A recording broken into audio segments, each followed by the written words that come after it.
Good evening, everybody, and welcome to day 27 of our counting of the Omer, Bonding in Endurance, Yesod of Netzach.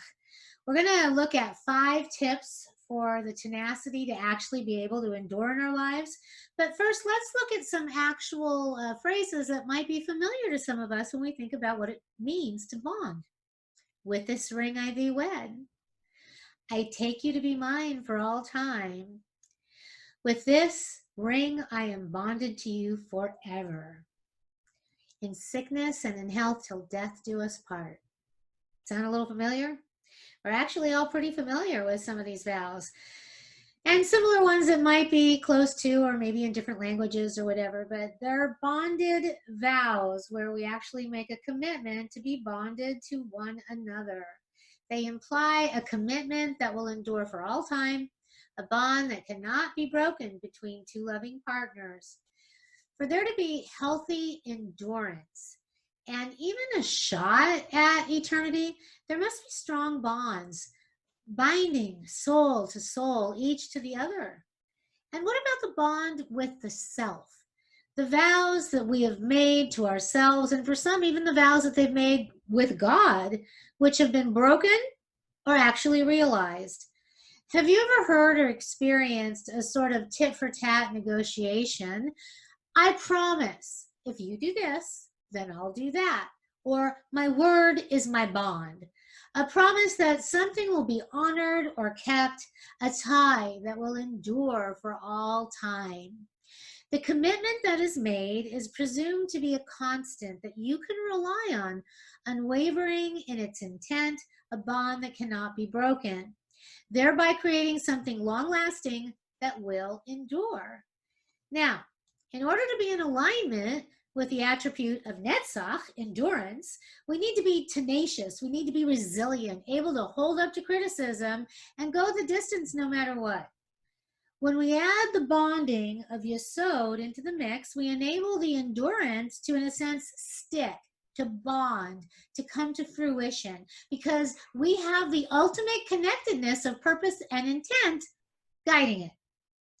To be tenacious, to endure, we need several motivating factors underlying our behaviors and our choices.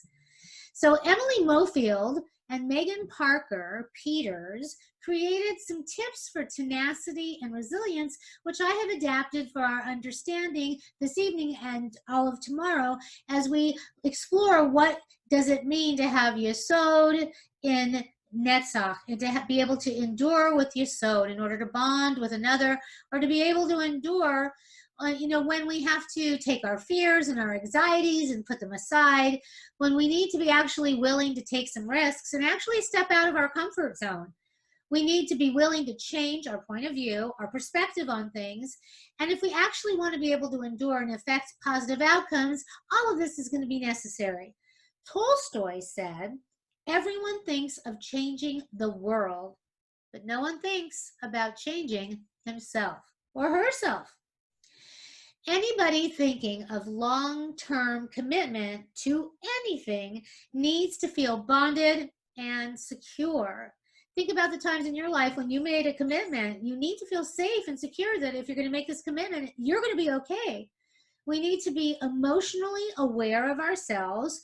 Going through our tips for tenacity, we actually can help sort of ground ourselves and understand what we need within our own being to be able to make a fully bonded commitment from a healthy perspective within our own being.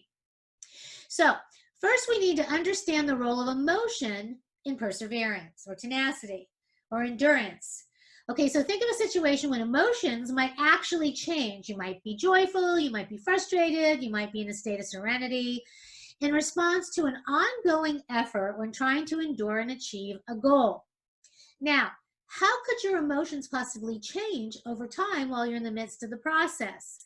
Acknowledge that unpleasant emotions are actually a very necessary step. Otherwise, it's easy to simply avoid the emotion by avoiding the challenge. In order to have endurance, we need to accept our emotions and to be able to work through them. Acknowledge that the struggle feels uncomfortable Instead of shoving our emotions under the rug, it's important to actually lean into the feeling of the struggle and to reflect upon the emotion. So, for example, acknowledging, things like this, the dialogue that might be going on in your mind. I have anxiety about this long-term commitment. Okay, this allows for reflection. The emotion is signaling a challenge ahead, letting you know you need to make a plan. Now, the next is we want to be mindful. We need to be acutely aware of how we are feeling. We need to check in with ourselves. We've talked a lot about this. And we need to acknowledge that all emotion and letting go of the things that don't serve us are what we need to do to be able to be healthy and to be able to bond and to be able to go forward and to be able to endure. Being able to actually bond in a healthy fashion in order to endure requires our ability to actually be very brutally honest with ourselves about what we are feeling. Then we need to prepare. We need to plan for obstacles that might come along our path. All these tips for tenacity are going to help us to endure. When thinking about a path towards a personal goal, ask yourself, what are the distractions or the obstacles that might actually get in the way of your progress? What plan can you make if the obstacle occurs? Be ahead, be proactive, kind of, think in advance of what might be able to happen so that you can be ahead of it and then do something to actually be productive. Planning for obstacles is often ignored in strategizing goals, but it is actually the key to developing endurance. Be able to handle criticism constructively. Okay, so now this is another point that's very important. We don't like to be criticized, but if it's healthy criticism, it might actually help us get to the next level.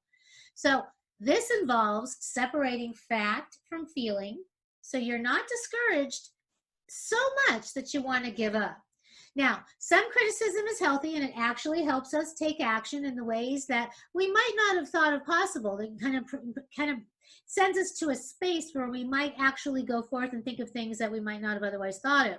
Now, in the process, we may actually become more bonded with the one that's giving us the advice, especially if it's healthy, able to keep moving forward and go on with the goal itself and then actually have the tenacity that we need to be able to endure.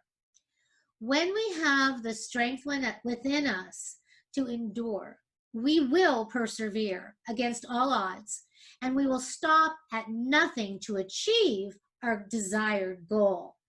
When we are bonded, we are committed to either the person or the goal we have set for ourselves in a way that can defy negativity or anything that might actually try to hinder our success and our enduring commitment. We need each other desperately. Whether we want to recognize it or not, whether we want to admit it or not, that's what humanity is all about. We need each other. People need to have the commitment and a sense of bonding with others to endure and to survive in healthy ways. Whether it's with parents or family or friends, coworkers, religious or even social organizations, we need to be bonded. We need to be tightly woven together. It's how we endure the impossible and actually make the possible happen. It's even been proven that bonding through sports and teamwork helps to produce better endurance and overall performance. Rob Siltanen said, "Here's to the crazy ones, the misfits, the rebels." I actually think someone recently has made a song out of this. The troublemakers, the round pegs in the square holes, the ones who see things differently. They are not fond of rules and they have no respect for the status quo. You can quote them, you can disagree with them, you can glorify and vilify them. About the only thing that you can't do is ignore them because they change things. They push the human race forward. And while some may see them as crazy ones, we see genius. Because the people who are crazy enough to actually think that they can change the world, they are the ones who do. Let's take a moment as we go through all of the days of our counting of the Omer, and we are more than halfway through. And let us really focus and think about what we need to do to be the change that we need to see in our world by bonding together, most particularly on this day, and enduring. Endurance without bonding is not going to work. It'll be a disaster at best.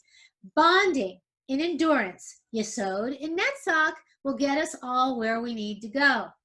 Now that's day 27, so tune in tomorrow as we actually begin to move forward. We're going to be on our last emotional attribute that's going to influence this week of endurance. We're going to be in the attribute of malchut, of sovereignty, of nobility. So how can we be in a high state of awareness, noble, have grace in our actions and our deeds as we go forward into endurance as we pass through this week after tomorrow and go on to the next. So see you tomorrow.